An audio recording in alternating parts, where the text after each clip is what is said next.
Assalamualaikum warahmatullahi wabarakatuh. Perkenalkan, nama saya Betty Etika Sari. Saya adalah salah satu staf dosen di Politeknik Negeri Jember, jurusan Teknologi Informasi, Program Studi Teknik Informatika. Melalui video ini, saya akan menyampaikan tentang pernyataan diri dosen dalam unjuk kerja Tridharma Perguruan Tinggi pada bidang pengajaran.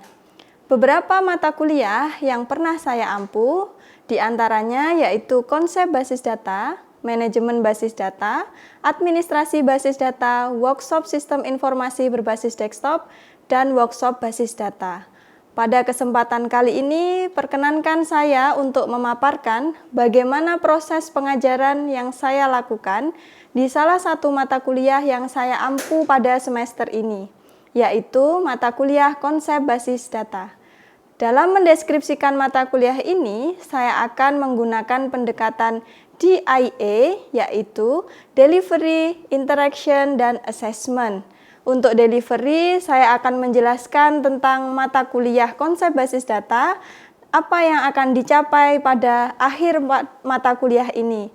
Kemudian untuk interaction, saya akan menjelaskan tentang bagaimana proses saya berinteraksi dengan mahasiswa ketika proses pembelajaran berlangsung. Kemudian untuk assessment, saya akan menjelaskan bagaimana bentuk penilaian yang saya lakukan untuk menilai hasil belajar mahasiswa di mata kuliah konsep basis data ini. Sebelum menjelaskan lebih lanjut tentang mata kuliah konsep basis data, saya akan menjelaskan terlebih dahulu bahwa pada program studi teknik informatika, kita memiliki dua bentuk perkuliahan, yaitu perkuliahan teori dan perkuliahan praktik. Untuk perkuliahan praktik, kami mengemasnya dalam bentuk workshop. Mata kuliah workshop merupakan mata kuliah yang praktiknya merupakan gabungan dari mata kuliah teori, di mana capaian pada mata kuliah workshop ini adalah berbasis produk. Produk ini merupakan karya aplikasi dari mahasiswa yang dibuat sesuai dengan analisis permasalahan yang ada di masyarakat yang dapat disolusikan dengan teknologi informasi. Sehingga ketika mata kuliah teori dan mata kuliah workshop ini pada implementasinya akan saling berhubungan. Pada proses perencanaan pembelajaran, kami dari tim pengampu mata kuliah di teori maupun mata kuliah workshop akan berdiskusi tentang produk akhir apa yang akan dibuat oleh mahasiswa. Selain perencanaan tugas produk, kami tim pengampu juga menentukan bagaimana penilaian akhir dari produk tersebut, sehingga penilaian produk akan dilakukan bersama-sama dengan tim dari mata kuliah teori maupun tim mata kuliah workshop. Baiklah, untuk itu saya akan lebih lanjut menjelaskan salah satu mata kuliah teori, yaitu konsep basis data, di mana mata kuliah ini mendukung workshop basis data dan workshop pengembangan perangkat lunak pada sajian mata kuliah semester 1. Mata kuliah konsep basis data ini memiliki bobot SKS 2 SKS dengan jumlah pertemuannya adalah 16 tatap muka. Untuk deskripsi mata kuliahnya, mata kuliah konsep basis data ini mempelajari prinsip perancangan dan pembuatan database yang efisien sebagai komponen penyimpanan data yang mendukung dalam pengembangan aplikasi, baik berupa aplikasi berbasis desktop, website, maupun mobile. Mata kuliah ini juga mempelajari implementasi database pada suatu database management system dengan structure query language untuk manajemen di dalam database-nya. Pada mata kuliah ini, capaian pembelajarannya sudah selaras dengan salah satu profil lulusan yang ada di program studi teknik informatika, yaitu sebagai software engineer. Tentu saja sebagai software engineer, lulusan harus menguasai kompetensi database sebagai komponen penyimpanan data. Sehingga untuk membekali lulusan yang kompeten sesuai dengan bidangnya, maka program studi TIF juga melakukan uji kompetensi dengan skema database administrator kepada mahasiswa yang akan lulus.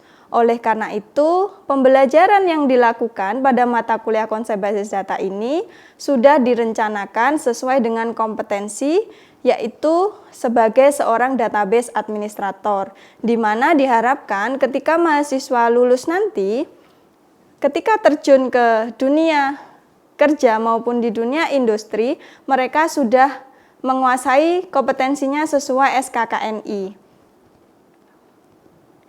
Baiklah, untuk itu, agar mahasiswa sudah sesuai dengan level SKKNI-nya sebagai database administrator, mata kuliah konsep basis data ini terdiri dari beberapa bahan kajian yang akan diberikan, meliputi ruang lingkup basis data, tipe data, entity relationship diagram, normalisasi, dan structure query language. Untuk 16 tatap muka, kita menggunakan 14 tatap muka untuk perkuliahan teorinya. Kemudian untuk 2 tatap mukanya kita gunakan untuk evaluasi UTS maupun UAS. Untuk fokus pembelajarannya terkait materi, 7 pertemuan pertama itu difokuskan pada perancangan database-nya. Kemudian untuk 7 pertemuan terakhir difokuskan pada implementasi database yang sudah dirancang ke dalam sebuah DBMS yang dipilih, di mana materi-materi ini nanti yang diajarkan pada kuliah teorinya akan berkesinambungan untuk dipraktikkan pada mata kuliah workshop basis data. Tentu saja mata kuliah konsep basis data ini juga mendukung mata kuliah workshop pengembangan perangkat lunak. Jadi dalam 1 semester ini nanti mahasiswa akan menghasilkan 1 produk dari 2 workshop yang kita lakukan untuk proses pembelajarannya. Kemudian untuk mendukung proses pembelajaran, kita juga memberikan referensi kepada mahasiswa yang kita gunakan. Ada 6 referensi, 4 referensi utama dan 2 referensi pendukung. Referensi utamanya ada dari Abdul Qadir, itu tahun 2020, Rekso Atmojo, itu 2018, Indrajani 2017, dan Fatansyah 2015. Untuk yang 2 referensi pendukung, itu ada dari Date Siji, itu tahun 2017, dan Silbersat, itu tahun 2018. Tentu saja selain ke-6 referensi yang disarankan ini, mahasiswa juga boleh mencari referensi lain yang ada di internet maupun di buku yang ada di perpustakaan. Itu untuk delivery yang saya sampaikan kepada mahasiswa terkait apa yang akan dicapai pada akhir pembelajaran ini. Kemudian untuk proses interaksi, selama proses pembelajaran menggunakan metode student center learning, di mana pembelajaran problem based learning dan project based learning kita gunakan, kita implementasikan selama proses. Untuk problem based learning sendiri, kita menggunakan metode ceramah interaktif, tanya jawab, diskusi kelompok, dan studi kasus. Untuk project based learning, kita gunakan apabila mahasiswa itu menginginkan adanya konsultasi terkait produk yang mereka kerjakan di mata kuliah workshop. Jadi perkuliahan teori juga memfasilitasi bentuk konsultasi itu. Untuk tatap muka selama pandemi ini, kita menggunakan tatap muka secara online menggunakan aplikasi Zoom Meeting, kemudian ditunjang dengan adanya Learning Management System yang dimiliki oleh jurusan Teknologi Informasi dan beberapa aplikasi pendukung terkait mata kuliah teori konsep basis data seperti XAMPP, kemudian MySQL, PowerPoint untuk mereka penugasan presentasi, kemudian ada ERD Plus yang bisa digunakan secara online untuk mereka melakukan perancangan basis datanya. Kemudian ada game, kami melakukan melalui quizzes, di mana quizzes ini yang berupa game biasa kita pakai ketika kita akan mereview pertemuan yang sebelumnya. Jadi pada saat awal pertemuan di hari tersebut, kita akan melakukan game terlebih dahulu secara singkat, sekitar 5 sampai dengan 10 pertanyaan singkat untuk mereka mahasiswa itu dapat mengingat apa yang sudah dipelajari di pertemuan sebelumnya. Selain itu, juga menggunakan aplikasi WhatsApp untuk bisa berdiskusi secara online, misalkan diskusi itu tidak bisa dilanjutkan pada saat tatap muka melalui Zoom meeting. Kemudian karena pada saat pembelajaran juga menggunakan metode diskusi kelompok, saya juga membagi mahasiswa ke dalam kelompok, kemudian disediakan room breakout di dalam Zoom meetingnya untuk mereka bisa berdiskusi secara berkelompok masing-masing, yang pada nantinya pada akhirnya kita kembalikan lagi ke dalam satu room untuk mahasiswa bisa mempresentasikan hasil yang sudah mereka kerjakan. Itu merupakan proses interaksi dengan mahasiswa yang saya lakukan selama pembelajaran berlangsung. Kemudian untuk proses penilaian yang kita sepakati dengan mahasiswa di awal perkuliahan biasanya kami sampaikan dalam bentuk kontrak perkuliahan. Kita ada nilai harian tersebut ada 2, kemudian ada UTS, UAS maupun penilaian produk. Untuk penilaian harian 1 itu berupa tugasnya adalah tugas kelompok, yang akan dilakukan pada minggu ke-5, minggu ke-7, dan minggu ke-11. Untuk yang nilai harian 2 itu diambil dari penilaian kuis, tentu saja ini dilakukan secara mandiri, ada di minggu ke-13 dan minggu ke-16. Untuk UTS dan UAS itu ada di minggu ke-8 dan minggu ke-16. Untuk penilaian proyek sendiri yang berbasisnya produk tadi kita lakukan bersama-sama dengan mata kuliah workshop, yaitu workshop pengembangan perangkat lunak dan workshop basis data, yang biasanya kita semua dari tim pengampu baik teori maupun workshop akan memberikan waktu di satu minggu sebelum UAS maupun 1 minggu setelah UAS. Untuk penilaiannya, bobotnya, nilai harian 1 itu sebesar 20%, kemudian nilai harian 2 20%, UTS 20%, UAS 20%, dan proyek sendiri juga 20%.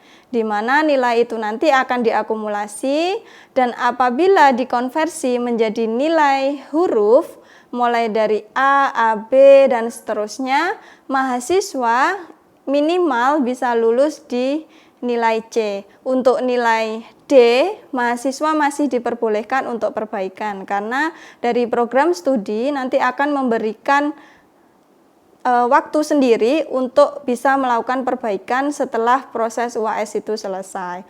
Kemudian kalau untuk nilai E, maka mahasiswa tersebut dinyatakan tidak bisa lanjut, tidak bisa lulus untuk mata kuliah konsep basis data, sehingga harus mengulang lagi untuk mengambil mata kuliah tersebut.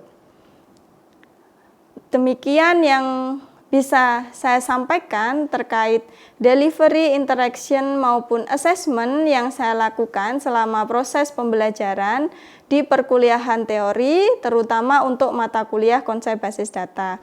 Untuk selanjutnya, saya akan memberikan cuplikan video terkait proses pembelajaran yang dilakukan di kelas. Terima kasih. Wassalamualaikum warahmatullahi wabarakatuh.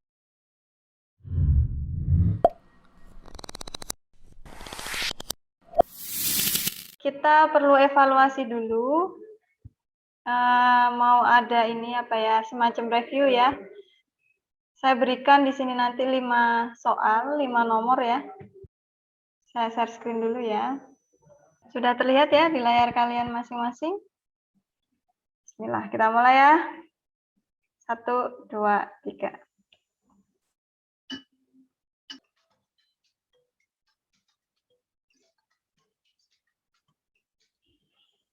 Oke, terlihat di sini cuma 5 ya pertanyaannya. Berarti top 5-nya Adam,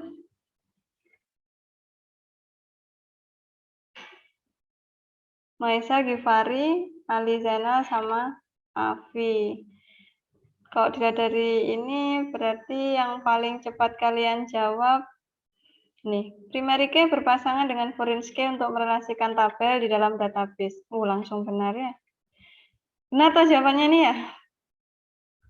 Atau sudah lupa? Pasangannya primary key adalah foreign key ya. Oke, ini review kita untuk beberapa materi minggu lalu.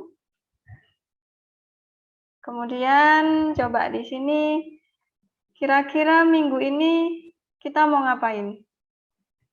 Apa agenda kita minggu ini? Kalau dilihat dari e-learning minggu lalu, apa yang sudah kita lakukan di sini? Salah satu? Kalau minggu kemarin buat ERD, Bu.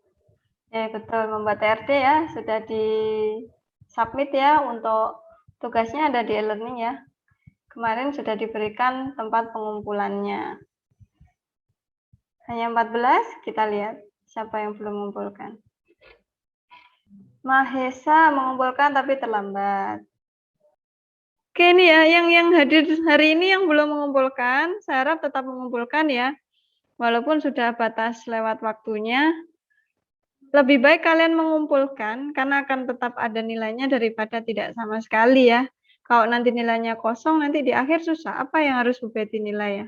Kalau kalian nggak hadir, kalian nggak mengumpulkan tugas, apa yang mau saya nilai kan gitu ya. Tidak ada prosesnya nanti. Yaitu tidak hanya berlaku di mata kuliah ini, tapi di mata kuliah lain ya. Bisa ditampilkan ya hasilnya yang dari Mahesa. Saya stop share, ganti Mahesa yang share ya. Oke. Berarti sudah pakai RD Plus ya Mahesa mengerjakannya? Ya, Bu. Ya, silakan Mahesa. Sambil dibuka studi kasusnya yang kemarin. File studi kasus bisa ambil di e-learning. Itu sebelahnya. Oke, silahkan dijelaskan, Mas Mahesa, dipresentasikan.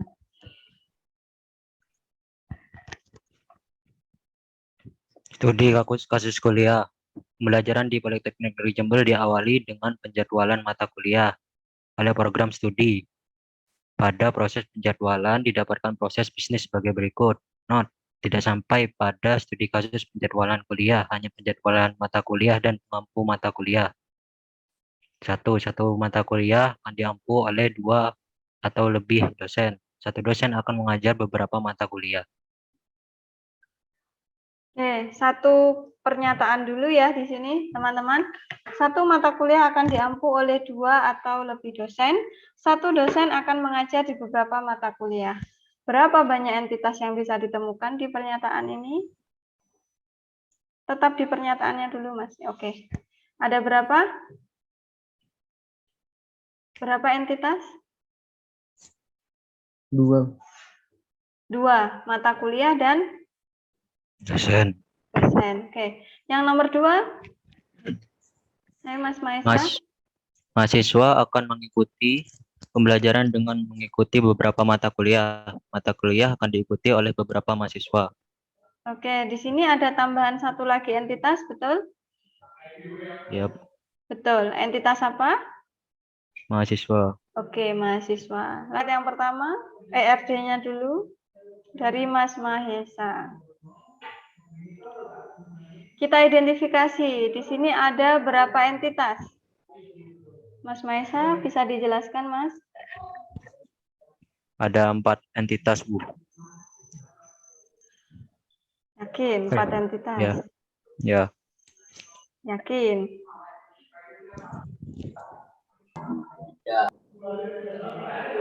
KHS-nya relasi dulu. Iya. Oh iya iya. Mas 3. Mahesa punya berapa entitas? Ada 3, Bu. 3. Jadi ya teman-teman di sini, karena tadi statusnya yang satu, yang KHS dia merupakan entitas lemah, misalkan kalian tidak mencantumkan ini di dalam ERD, itu tidak apa-apa. Ya, jadi kalian hanya mengidentifikasi entitas yang utama, yang kuat saja itu boleh. Karena KHS terjadi akibat relasi kan begitu ya. Tadi keberadaannya bergantung dengan entitas yang lain. Gitu ya. Jadi jawaban Mas Mahesa, kalau di sini Mas Mahesa punya 3 entitas, itu boleh. Paham sampai sini? Hapus saja, Mas. Berarti ini nanti ininya taruh sini, Bu. Iya, Sama betul. ditaruh di ikuti itu. Ha-ha. Tapi isinya apa tadi? Kode mata kuliah, nilai sama NIM. Ya, Oke. oke. Kalau semester itu enggak usah, Bu.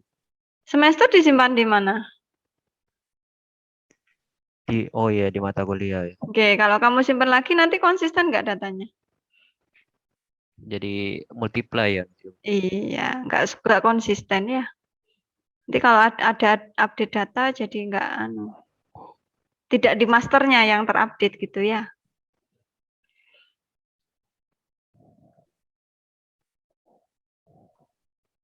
Tuh, nilainya sudah ada. Digabung lah. Dia punya 2 nilai, teman-teman. Oh iya. Nah, bener ya. Kasih apa primary key nggak di situ? NIM sama kode matkulnya. Primary key bukan? bukan sudah ada. Iya, bukan. Betul. Berarti sampai RD sudah jelas ya, sampai sini. Nah, sekarang kita mapping. Akhirnya ada berapa tabel master nanti? Tabel masternya ada berapa?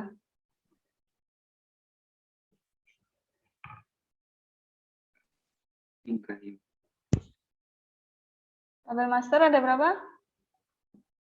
3. 3. Masternya 3. Ini ya, 1. Ini 2. Ini 3.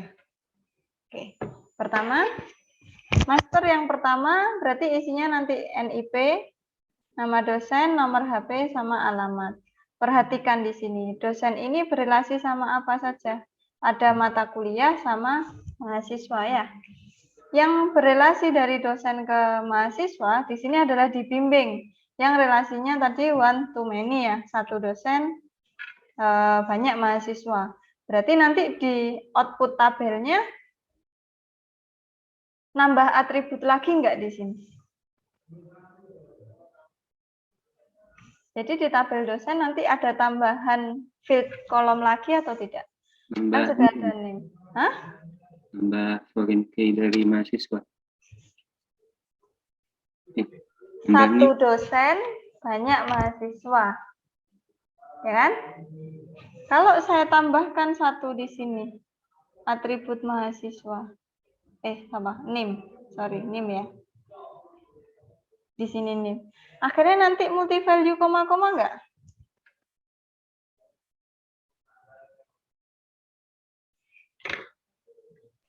Saya buka Excel ya.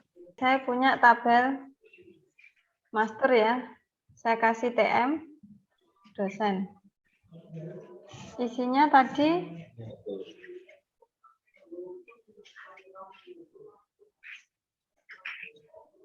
ada NIP, kemudian nama dosen, ada nomor HP, alamat. Ya. Sekarang yang perlu dilihat adalah relasi dari dosen ke mahasiswa. Di tabel dosen ini perlu tambahan kolom atau enggak?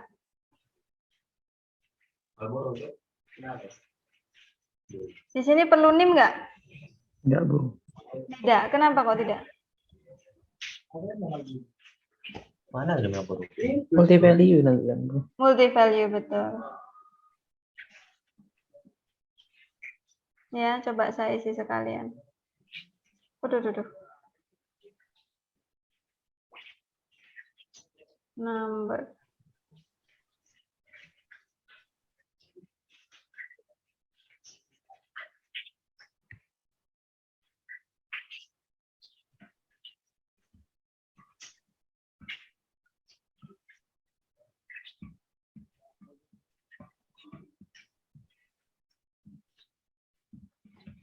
Oke, anggaplah di sini misalkan saya membimbing Mas Ali gitu ya, berarti kan NIM-nya Mas Ali, NIM-nya Mas Gifari kan gitu.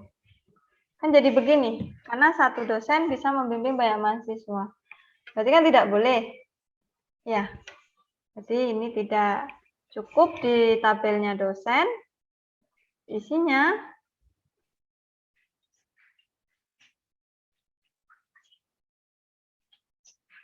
ini saja ya.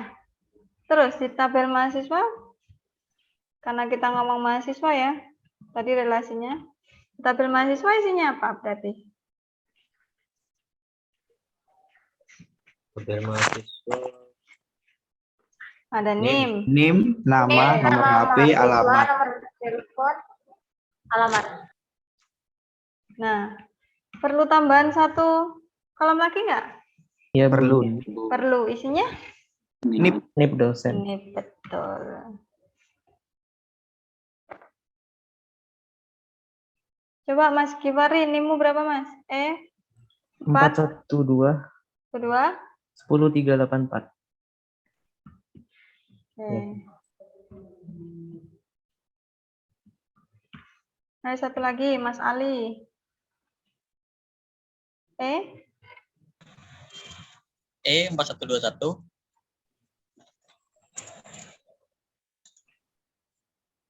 lupa. 0030 Kosong? 0030. Oke. Di sini ada Ali. Nah, dosen walinya sama-sama saya nih.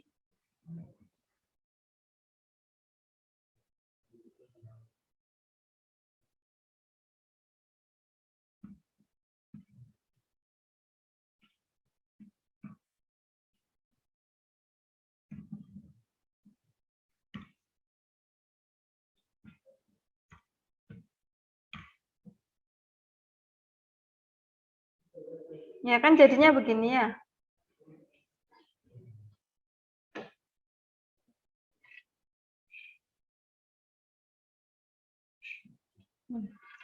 Berarti sudah dapat nih 2 tabel. Betul. Ketika one to many berarti salah satu orange key-nya kita letakkan di tabel mana kan gitu ya. Ketika dia one to many atau many to one. Oke ya, saya ulangi di sini. Berarti tahapan pertama itu sebenarnya kalian melakukan analisis requirement. Yang ada di tahapan PPL juga ya, di workshop pengembangan perangkat lunak. Di situ kalian melakukan analisis requirement ke klien. Kalau analisis requirement sudah ketemu, yang kalian temui kan proses bisnis berarti yang harus dibuat apa? ERD dulu. Kepanjangannya ERD apa ya? Jangan-jangan kalian lupa. Apa ERD? Entity relational diagram. Kalau nggak salah sih. Entity relationship Oh, diagram. ya. Ya. Oke, betul. Terima kasih atas kehadirannya siang ini. Semoga bermanfaat apa yang saya sampaikan.